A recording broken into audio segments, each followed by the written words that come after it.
Postecoglou will address the media for the very first time today since being appointed Nottingham Forest head coach 2 days ago. Right, Ange Postecoglou will face the media for the very first time later this afternoon since being named the new Nottingham Forest head coach. Let's join our reporter Anton Tolui, who will be there for us and talking to him. Lovely to see you as always, Anton. So look, he's been in the job, some 48 hours. What's he been up to? Yeah, almost 47 hours, and yet Ange Postecoglou has been very, very busy indeed. On Tuesday, he arrived just in time to watch training and obviously meet the players that were here and the ones not on international duty. And he stayed well into the night, sort of with Edu Gaspar, the club's head of global football here as well, to presume to just strategise, meet people, and try to think about how they're going to do two things: one, take on Arsenal this weekend, and two, obviously how to kick off the Ange Postecoglou era. And then yesterday he arrived very early at the training ground, before 7:30 in the morning, to plan his first training session. His 4 assistant coaches all came in for the first time as well. He held his first training session. The players saying that it was intense, but it was enjoyable, and I think that's what Nottingham Forest fans are hoping translates onto the pitch. They want to see an intense, enjoyable product when they get out on the pitch, because they want to see attacking football. They want to see winning football. That's exactly what Ange Postecoglou is known for, isn't he? Especially in this time before he came to the Premier League. So it's going to be interesting to see how he'll be able to translate that with such little time. He's burning the midnight oil in the first 48 hours of his tenure. Be interesting to see what he's cooking up as he prepares to take on Arsenal. Remember, at the 12:30 kickoff on Saturday. Yeah, Anton, it's interesting you use those two words, intense and enjoyable. That's perhaps how we've described some of his press conferences over the last few months. They're always enjoyable. So what's on the agenda today? What will he have to look out for?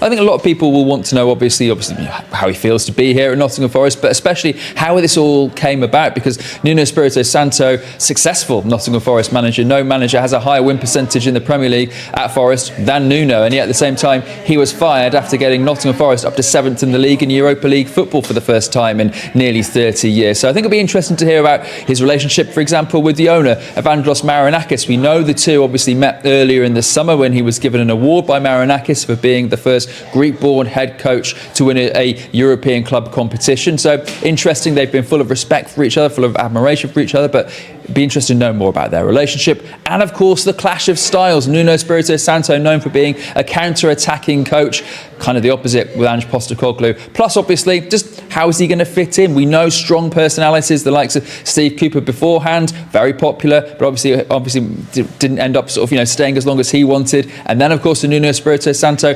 strong-spirited, that actually ended up making sure that he was the one that was out the door. Will Ange Postecoglou be himself? He's always been himself, isn't he? He's always been unashamedly open, honest, candid. Expect more of the same, but obviously I think with a bit more of a smile as he prepares to take on the media for the first time in his brand new job. We will be seeing him at about 1:30 today here at the City Ground. Yeah, we cannot wait for it. Thank you very much indeed, Anton.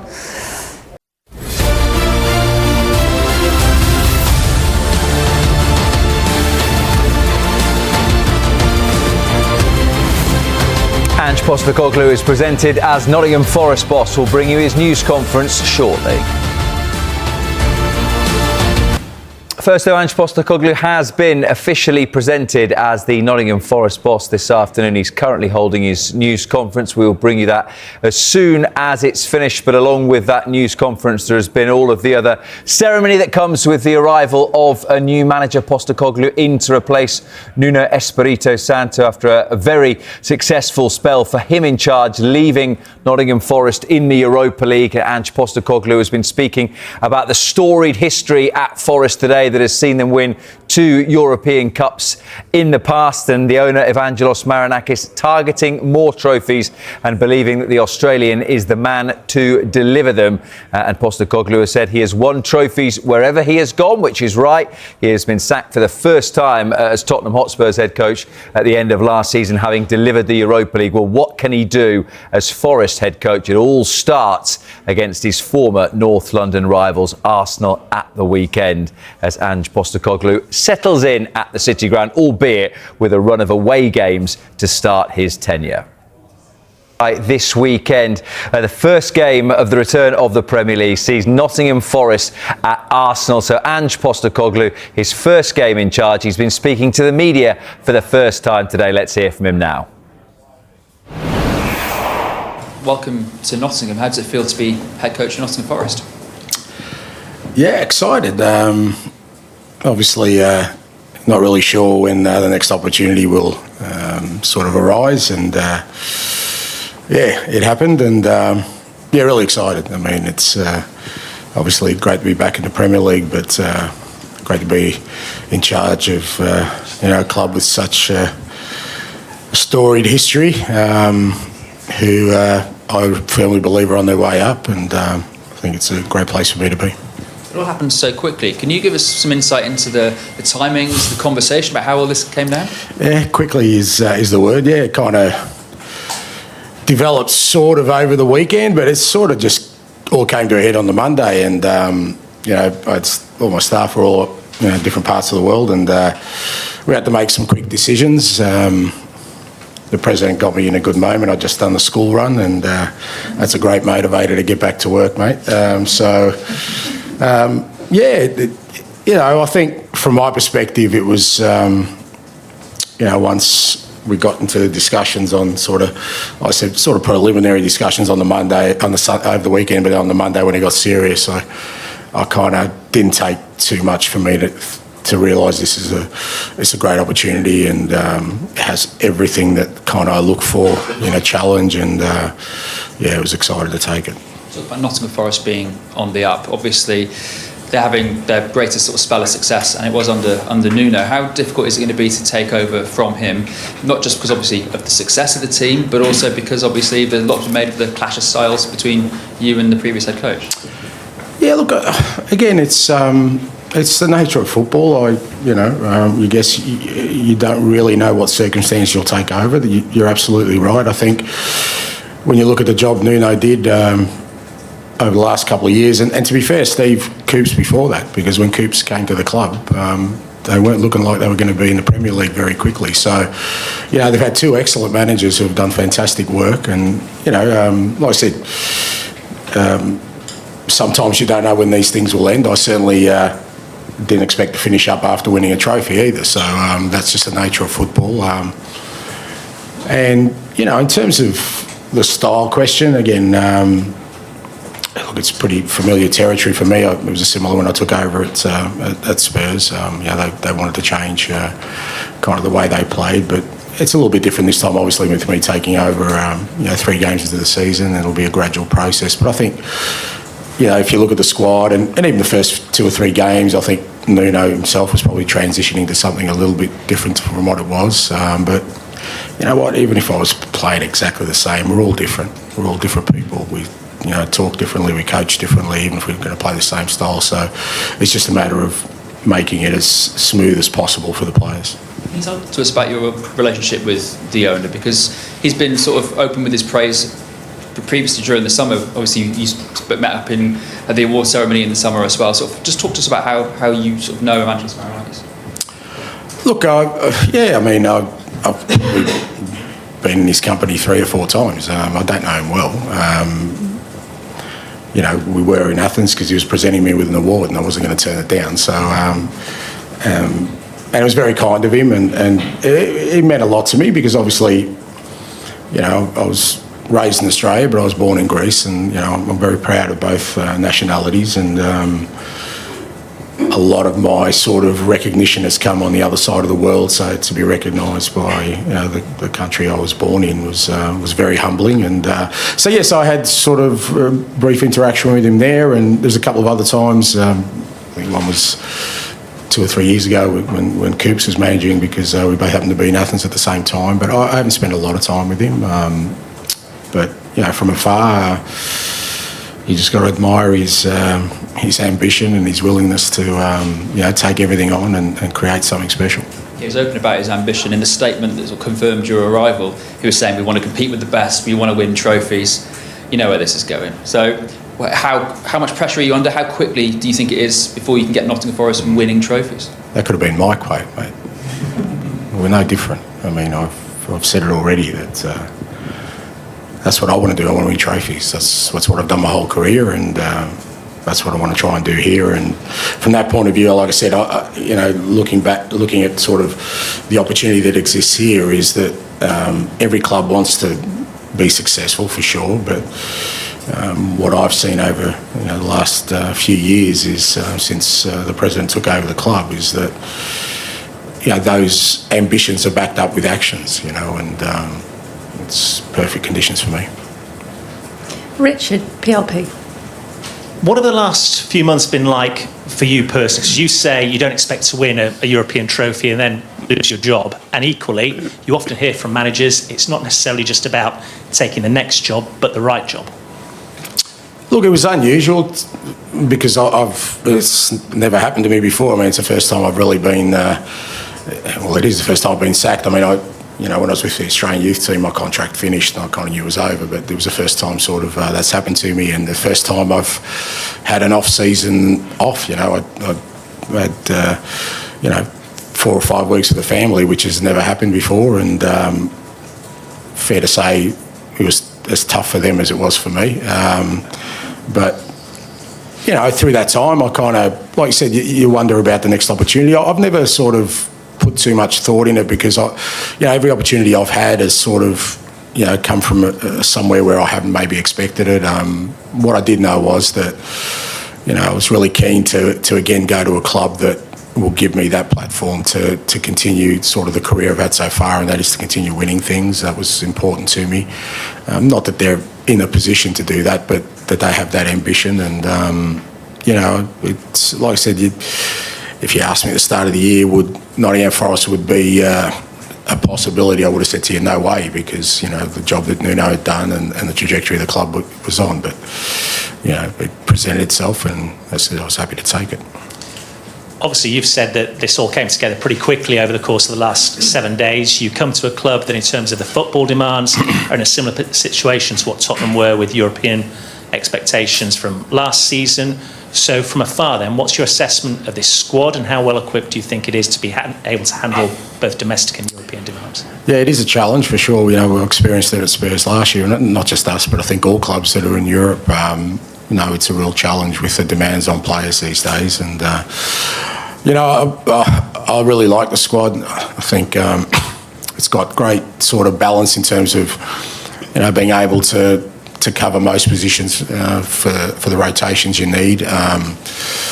There's a variance in styles in there that will allow you to play differently, because there's no doubt European football has different demands on you than the Premier League and the cup competitions as well, and we want to compete on all fronts. So, I've only had sort of 2 days with the players, only one today with the whole squad, but I think there's a good balance there of a squad that I think is ready to compete, but also robust enough to handle what's ahead. Without divulging any secrets, what have the conversations between you and the players been like? Because obviously, I imagine for a lot of them, they'll have gone away on international duty, and this will have come as a shock to them as well.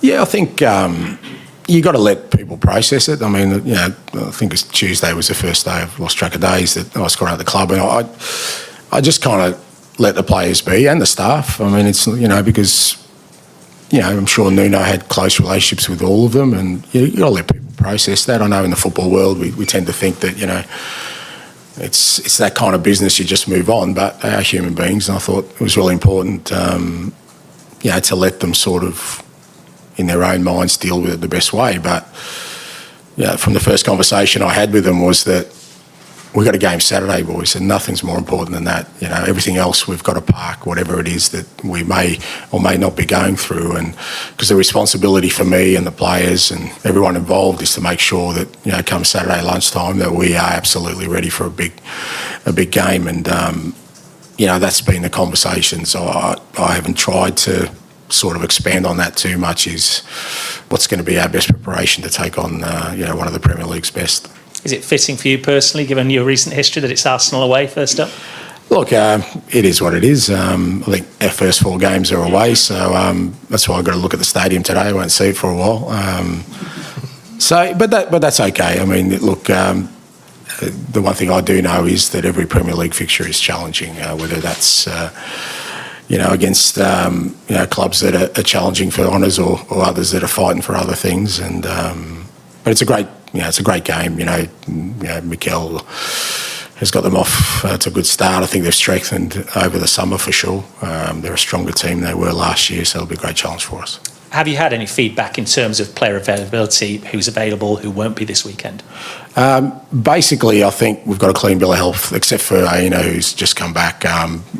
Obviously, he had an issue with the national team. We've sent him for some scans, and we'll get some information this afternoon. But the rest of the boys, like I said, today's the first day I've got my eyes on them, and they're all fine and should be available for the weekend. Shevchenko's the other one, obviously, because he's on loan from Arsenal. It's not available. Best of luck. Thank you. Thank you, Richard. Can we stop with photography now, please? And Natalie for the BBC. Hi, Ange. The unity here last year at Forest was fantastic. It was a dream season. How can you create that again and build on it? Look, I think my experience anyway. I think it's always been here. My first year at Spurs, Coops was still a manager here, and they were going through a tough time, but the supporters were still right behind him and the team. And I think again that was one of the attractions for me. How closely linked this football club is to its community. So if you can sort of harness that, then you can create something special. But that isn't going to happen overnight. They're not going to love me from the first day. That's something I've got to earn. I've got to earn their sort of trust and respect. They'll get behind us for sure because I'm the Nottingham Forest manager, and they always do. But longer term, I've got to earn people's respect and trust as I have everywhere else I've been. And I know if we can tap into that, we can create something really special. I think it's one of those unique football clubs that if you get that sort of momentum. Great things can happen. You talk about being a winner. We know that. We know you're very straight talking, but the Forest fans will want to get to know you. In your own words, who is Ange Postecoglou and what will you bring here to the City ground? I've never really talked about myself in the third person. We love that. Yeah. Look, I guess I think for the most part, what you see is what you get. I'm no different. If you sort of bump into me in the street, I try and be myself, and I'm just very passionate about what I do. I'm, like I said, I love creating things that are lasting. I think every club I've been to, I'd like to think I'll be welcomed back because I think I've left a mark, and that's what I want to do here. But again, all that sort of takes time. I think the one thing that the fans will know with me is that I've set my mind to do something. I'll see it through, and hopefully I can bring some special times to the football club. In the media, we talk about Angeball. You'll be familiar with that. But how would you describe your football, and what will the fans see on the pitch? Yeah, look.